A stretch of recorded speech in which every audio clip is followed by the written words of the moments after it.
What happens when the officer who humiliated you years ago ends up begging for mercy in your courtroom? Officer Michael Jensen walked through the courthouse doors like he had done countless times before, his boots echoing against the marble floor. The same uniform, the same posture, that same tired scowl etched into his face. Today, though, was different. He wasn't walking in to testify or for backup. Today, he was the one under scrutiny. As he walked down the hallway, the flickering lights above seemed to warn him. His footsteps slowed, but he didn't stop. A few people sat on the benches along the corridor, reporters perhaps, or familiar officers, but no one looked his way. He pushed the door open and stepped inside. Inside, silence fell. Behind the bench sat Judge Alexandria Brooks, calm and composed, her robe hanging like armor on her shoulders. She didn't flinch. She didn't blink. She just turned the page of the case file in front of her, her movements precise and controlled. Michael stood frozen for a moment, his eyes locked on hers. The face before him wasn't one he recognized from the past, but the memory hit him like a freight train. It was her. The same young woman he had humiliated all those years ago, the one he had shaved bald in that same courtroom. But now she was sitting higher than him, commanding, dignified, unbothered. Her hair, natural and full, framed her face in tight coils.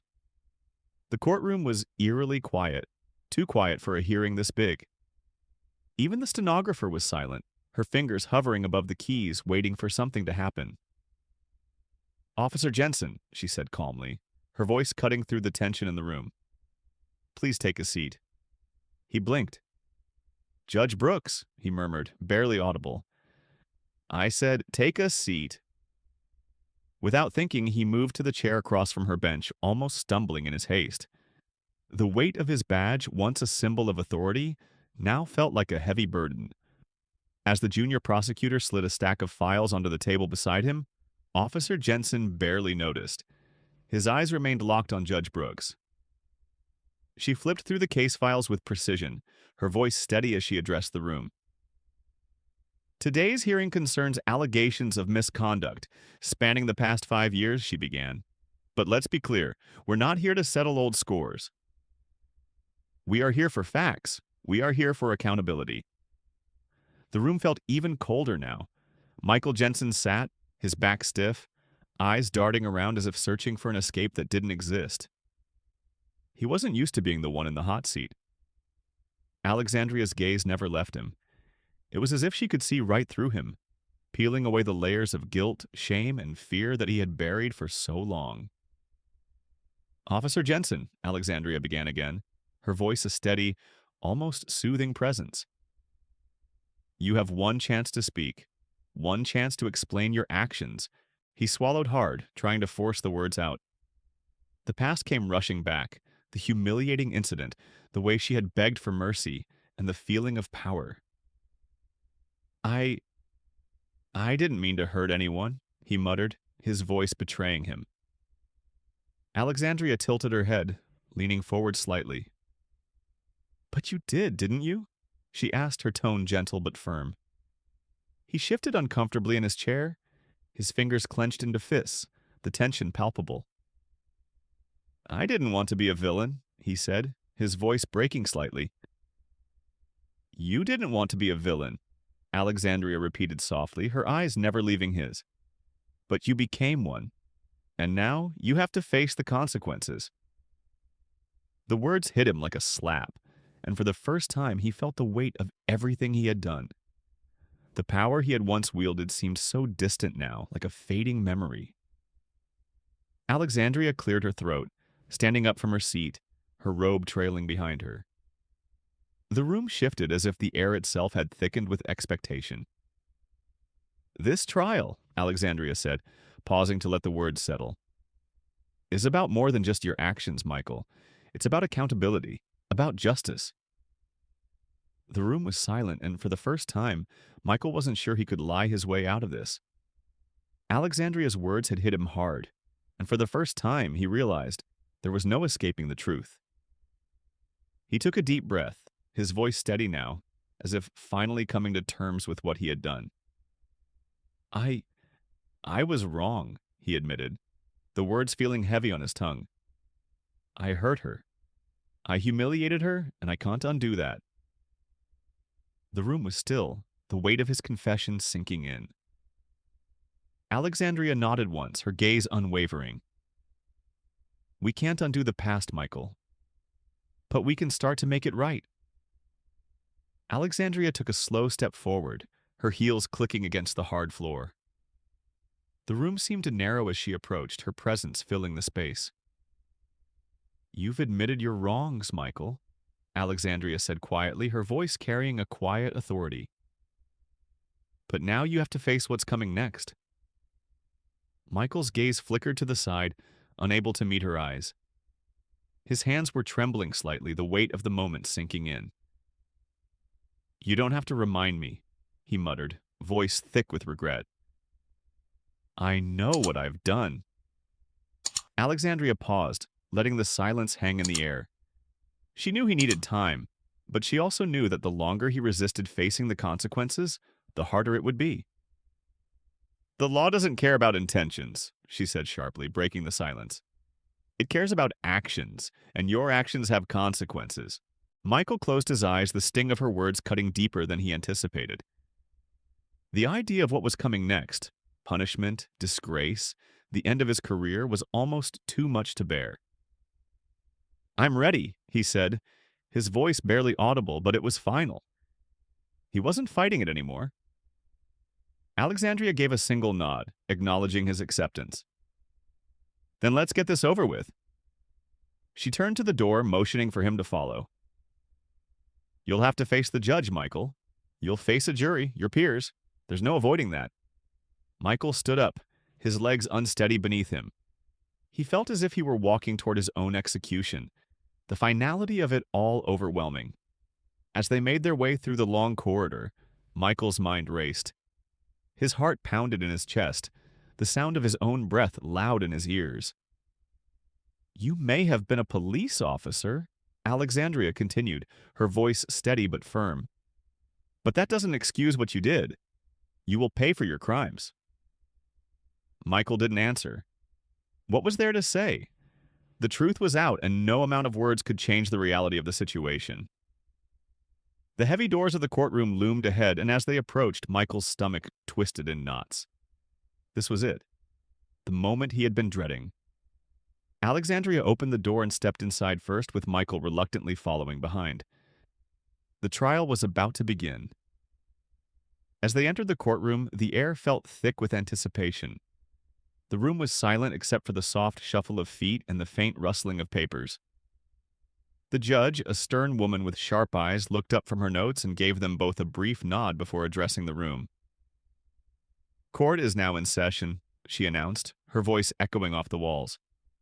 We're here to determine the fate of Michael Harris, former police officer, accused of corruption and abuse of power. Michael could feel his legs trembling as he stepped into the witness stand. His heart pounded louder than ever, but this time there was no way out. Mr. Harris, the prosecutor began, his tone cold and measured. You stand accused of exploiting your position of power for personal gain. How do you plead? Michael opened his mouth to speak, but his throat was dry. He cleared his throat, his voice barely audible when he finally managed to speak. Guilty, he whispered. The room fell silent. The weight of the word hung in the air like a heavy cloud, and Alexandria's gaze never wavered from Michael, her expression unreadable. You have acknowledged your guilt, the judge said, her voice firm. We will proceed with the sentencing shortly, but first we will hear from the victims of your actions. Michael's heart sank even further as the victims began to speak. Each one shared their story, describing how his corruption had shattered their lives. Some had lost their jobs, others their dignity. Alexandria sat back in her seat, her eyes focused on the victims, understanding their pain. She didn't look at Michael, she didn't need to. She knew the truth. The prosecutor, a man with a sharp jawline and a deep voice, turned to the judge. We ask for the maximum sentence under the law. The defendant's actions have caused irreversible harm. Alexandria couldn't help but notice how everyone's attention had shifted to Michael, But in his eyes, she saw nothing but regret. She wasn't sure if it was genuine, but she knew it wouldn't change what was to come. The judge nodded. "We will adjourn for the sentencing. The court will reconvene tomorrow morning." Alexandria stood and motioned for Michael to follow her. As they left the courtroom, the sound of the door closing behind them was like a finality in itself. The next morning, the courtroom was packed again, filled with a mix of reporters, lawyers, and spectators. Everyone was eager to know the final verdict. Alexandria stood in her usual spot, her posture firm but her heart uncertain. She had done everything she could for Michael, but the outcome still weighed heavily on her. Michael, seated in the defendant's chair, looked nothing like the man who had walked into this courtroom weeks ago. His face was drawn, his eyes tired and defeated. The judge walked into the room, her steps slow and deliberate. She took her seat and motioned for silence. "We are here today for the sentencing of Michael Harris," she began, her voice calm, but carrying a weight of finality. "After careful deliberation, the court has decided on the following." Michael's breath hitched as the words came closer. His mind raced, his thoughts a blur of regret and fear. "For the crimes of corruption, abuse of power, and causing harm to countless individuals," the judge continued, "the court sentences you to 25 years in prison." The words hit Michael like a physical blow. He could feel the color drain from his face as his world collapsed around him. Alexandria's gaze softened for a moment, but she quickly masked her emotions. She had fought hard for him, but she knew this was the only outcome. "May I say something, Your Honor?" Alexandria asked, her voice steady but filled with emotion. The judge gave a slight nod, signaling for her to continue. "Michael may have made terrible mistakes, but he has also shown remorse. He has pledged to spend the rest of his life trying to make amends for his actions," Alexandria said. The judge listened, but her face remained unreadable. "Your words have been noted, Ms. Alexandria," she said simply. Alexandria lowered her head, her heart heavy. She had fought for Michael's redemption, but in the end, justice had to prevail. Michael, however, remained silent, his eyes cast downward. He understood what had just happened. This was his punishment, and there was no escaping it. "This court is adjourned," the judge declared. "May justice guide us all." As the room emptied, Alexandria found herself standing alone, staring at the empty seat where Michael had once sat. The weight of the case seemed to press down on her. She wondered, as she often did, if there was a way to have saved him. But the truth was, sometimes people were beyond saving. The following days were a blur for Alexandria. She spent hours poring over legal documents, trying to find a way to appeal Michael's sentence, but each attempt felt like a dead end. She couldn't shake the image of Michael's face when the judge had sentenced him. His expression had been a mix of resignation and defeat, but also something else. Something she couldn't quite place. Alexandria found herself questioning everything. Had she done enough? Could she have fought harder? She knew Michael's future was bleak, but a part of her couldn't let go of the hope that he might change. One evening, as she sat alone in her office, her phone buzzed. It was a message from Michael's lawyer. "Alexandria, I have news. Michael's appeal has been granted. He'll get another chance to speak in court. This is not over." Alexandria stared at the message in disbelief. Could it be? Had she actually gotten through? It was a glimmer of hope, something she hadn't allowed herself to believe in for a long time. The next court hearing arrived quickly. Alexandria stood beside Michael once more, her hand firmly placed on his arm. They both knew this was his final chance. The atmosphere in the courtroom was tense. Everyone knew how much was riding on this hearing. Michael was different this time. His posture was straighter, his eyes more focused. He had prepared for this moment, and he wasn't going to let it slip away. Alexandria watched him with a mix of admiration and sadness. She could see how much he had changed, how much he had suffered. But was it enough? The judge entered the courtroom, and the hearing began. Michael spoke for the first time since his conviction, his voice calm but filled with emotion. "I know I've made terrible mistakes," he began, his voice steady but with an undercurrent of guilt. "But I am not the man I was. I have learned and I am willing to do anything to make things right. Alexandria could see the sincerity in his words, and for a brief moment, she allowed herself to believe in his redemption. The judge listened attentively, her face unchanged. "The court will deliberate," she said. "We will reconvene in 1 week." As Alexandria and Michael left the courtroom, she couldn't help but feel a sense of cautious optimism. This wasn't over yet. Michael turned to her, his eyes filled with gratitude. "Thank you, Alexandria, for everything." Alexandria gave him a small smile, the weight of everything still bearing down on her. "We're not done yet, Michael. Not by a long shot." The week that followed was full of uncertainty. Alexandria couldn't focus on anything. Every time her phone buzzed, her heart skipped a beat.